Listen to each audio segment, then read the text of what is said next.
মন্ত্রী বিকাশ দেববর্মার নির্বাচনী কেন্দ্র ২৯ কৃষ্ণপুর বিধানসভা কেন্দ্রের বিজেপির সদলীয় গোষ্ঠীর মধ্যে রক্তক্ষয়ী সংঘর্ষ। আহত এক বিজেপি কর্মী। বাড়িঘরে ভাঙচুর, সোনার চেইন, ব্রেসলেট, টাকা লুট এবং বিজেপি কর্মীর বাইক ভাঙচুর করে বলে অভিযোগ। ঘটনার বিস্তারিত জানিয়ে তেলিয়ামুড়া থানায় মামলা। ঘটনার তদন্ত করছে পুলিশ। ঘটনা বুধবার রাত আনুমানিক 10:30 নাগাদ। এই রক্তক্ষয়ী সংঘর্ষের খেলায় অবতীর্ণ মন্ত্রী বিকাশ দেববর্মার ছত্রছায়া লালিত পালিত কৃষ্ণপুরের একাংশ বিজেপি নেতৃত্বরা। লোকসভা নির্বাচনের ফলাফল ঘোষণা হতেই মন্ত্রী বিকাশের নির্বাচনী কেন্দ্র ২৯ কৃষ্ণপুর বিধানসভা এলাকার বিভিন্ন প্রান্ত সদলীয় কর্মীদের হিংসার আগুনে জ্বলছে। পরিস্থিতি প্রতিনিয়ত যেভাবে বেগতিক হচ্ছে তাতে একাংশ রাজনৈতিক পর্যবেক্ষক মহলের ধারণা কৃষ্ণপুরে বিজেপির সদলীয় এই রক্তক্ষয়ী সংঘাতের ফলে যে কোনো সময় খুন খারাপির আশঙ্কা রয়েছে। পরিপ্রেক্ষিতে এলাকার বিধায়ক তথা মন্ত্রী বিকাশ দেববর্মার ব্যর্থ পরিচালনা নিয়েও দলের কর্মীদের প্রশ্ন উঠতে শুরু করেছে। বুধবার রাতে ২৯ কৃষ্ণপুর বিধানসভা কেন্দ্রের একাধিক জায়গায় সংগঠিত ঘটনাগুলো নিশ্চিন্তভাবে একদিকে যেমন গোটা এলাকার পরিস্থিতিকে উত্তপ্ত করে তুলছে, ঠিক এর পাশাপাশি দাবি উঠছে কৃষ্ণপুরের অবস্থাকে নিয়ন্ত্রণ করার জন্য উপযুক্ত ব্যবস্থা গ্রহণ করা হোক। বুধবার রাতে কৃষ্ণপুর বিধানসভা কেন্দ্রের অন্তর্গত তেলিয়ামুড়া থানা এলাকার গোলাবাড়ি এলাকাতে কৃষ্ণপুর এলাকারই বিজেপি দলের কর্মী বাপন দাসের উপর আক্রমণের ঘটনা সংঘটিত হয়। শুধু তাই নয়, বাপনকে আক্রমণ করার পাশাপাশি তার মোটরবাইক ভেঙে গুড়িয়ে দেওয়া হয় বলে অভিযোগ। তেলিয়ামুড়া থানায় দাঁড়িয়ে বাপন সাংবাদিকদের জানিয়েছেন, এই ঘটনার পেছনে রয়েছে কৃষ্ণপুর মণ্ডলের যুব মোর্চার সভাপতি নির্মল দেবনাথ, বিজেপি দলের খোয়াই জেলা কমিটির সম্পাদক বিজন কর এবং বিজয় ঘোষ। স্বাভাবিকভাবেই এই ঘটনার পরিপ্রেক্ষিতে ব্যাপক আতঙ্ক তৈরি হয়েছে এবং এভাবে সদলীয় সংঘাতের ঘটনা ছড়াতে থাকায় দলীয় বিভিন্ন স্তরের কর্মী সমর্থক থেকে শুরু করে সাধারণ মানুষের মধ্যে আতঙ্ক বৃদ্ধি পাচ্ছে। এই ঘটনার রেশ কাটতে না কাটতেই কৃষ্ণপুর বিধানসভা এলাকার গোলাবাড়ি এলাকাতেই বিজেপির বুথ সভাপতি মানিক ঘোষের বাড়িতে রাত্রি আনুমানিক ১:৩০ থেকে ২টা নাগাদ সংঘবদ্ধভাবে আক্রমণের ঘটনা সংঘটিত হয়।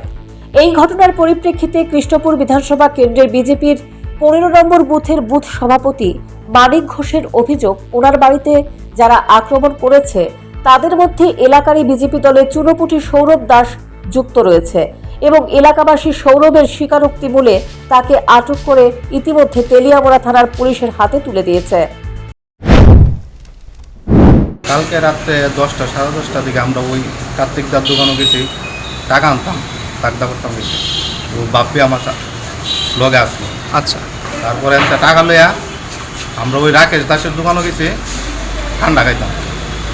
তারপরে ওই লগে একটা একজনের বাড়ির অনুষ্ঠান আসলো, আমরা 4-5 জন আসলাম।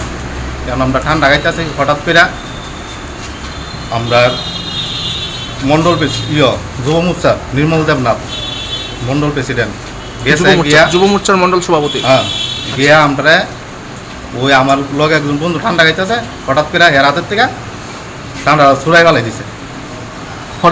জায়ান থেকে তোরা তাড়াতাড়ি আমরা হঠাৎ করে গেড়ে যাইতাম আমরা, এটা বইয়া ধাক্কা মারছে শরীরের মধ্যে।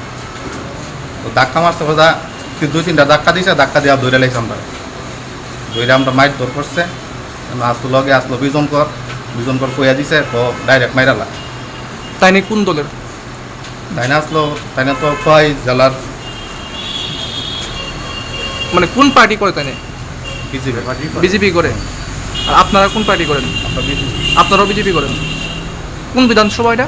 এটা কৃষ্ণপুর, মানে মন্ত্রী বিকাশ দেববর্মার এলাকায়। বাপন দাসের বাবা রবি দাস অভিযোগ করেন, নির্মল দেবনাথ ইচ্ছাকৃতভাবেই দলের বদনাম করার জন্য নিজ দলের কর্মীদের সঙ্গে মারামারি এবং সদলীয় কর্মীদের বাড়িঘরে হামলা হজ্জতিতে মদত দিচ্ছে।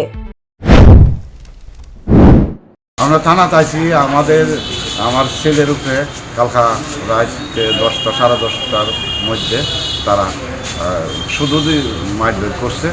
কারা কারা? দুজন করা আছি, তাই নেতৃত্ব এই ঘটনাটা করছে। তাই যদি কেন কইতো তোমরা এটা করো না, তাহলে এটা মানে ইয়ানো শেষ পেশ, তাই নিয়ে আর এটা না কইরা তাই নিয়ে আরো এটার মধ্যে দিয়া তাই নিয়ে আরো এটা বাড়ছে, মানে উস্কানি দিছে। তো এখানে আমরা আইসি থানাতে আমরা এই সুষ্ঠু বিচারের লাগে আইছি, যাতে আমরা সুষ্ঠু বিচার আমরা আপনারা জানাতে পারি। থানাতে কি মামলা টামলা করছেন? আমরা এফআইআর দাখিল করছি। কয়জনের নামে করছেন? 3 জন। কে? নির্মল, তাইনের বাড়ি হয়েছে বাসা ইয়াতে। নির্মল কি? নির্মল দেবনাথ, নির্মল দেবনাথ, বিজয় ঘোষ, বিজন। তারা 3 জনের নামে আপনারা মামলা করছেন। তারা কি মানে কোনো কি কারণে আপনারা মানে আপনার ছেলের উপর হামলা করছে? এটা তো আমি কইতারলাম না স্যার। আমি তো বাড়ি থেকে আমরা আছি, আমরা তো অনেক রাত হয়ে জায়গা 10টা সাড়ে 10টার সময় আমরা বাইক যাই, এটাই বাইকে গেছি বাড়ির মাঝে গিয়া শুনছি এই পরিস্থিতি, ফোন করছে শুধু কোনো অন্যায় নাই, কোনো অন্যায় নাই। অন্যায় থাকলে তো কইতো। এটা কি কোনো রাজনৈতিক কারণ নাকি অন্য কোনো কিছু? রাজনীতি কারণ না কিটা এটা তো আমরা কই থাকতাম না, এটা তো আমরা ঠিক জানি না। হ্যাঁ, তারা তো যেন অনুষ্ঠানে আইছে, তারা যে পরিস্থিতি আমরা গিয়া দেখছি নেশা মুক্ত হয়ে আসছে, তারা নেশা মুক্ত হয়ে আসছে সব।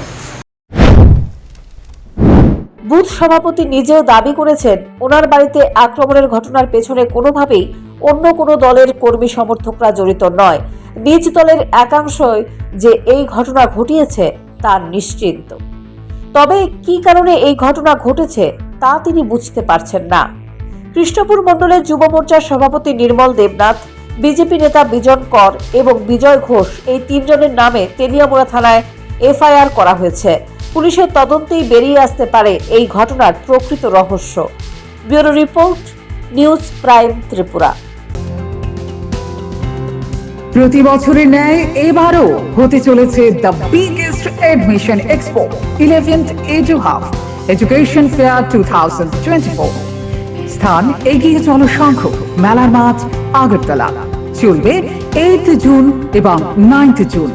সময় বিকেল 4টা থেকে রাত 9টা পর্যন্ত। যোগাযোগ 9774033031 অথবা 9774413593।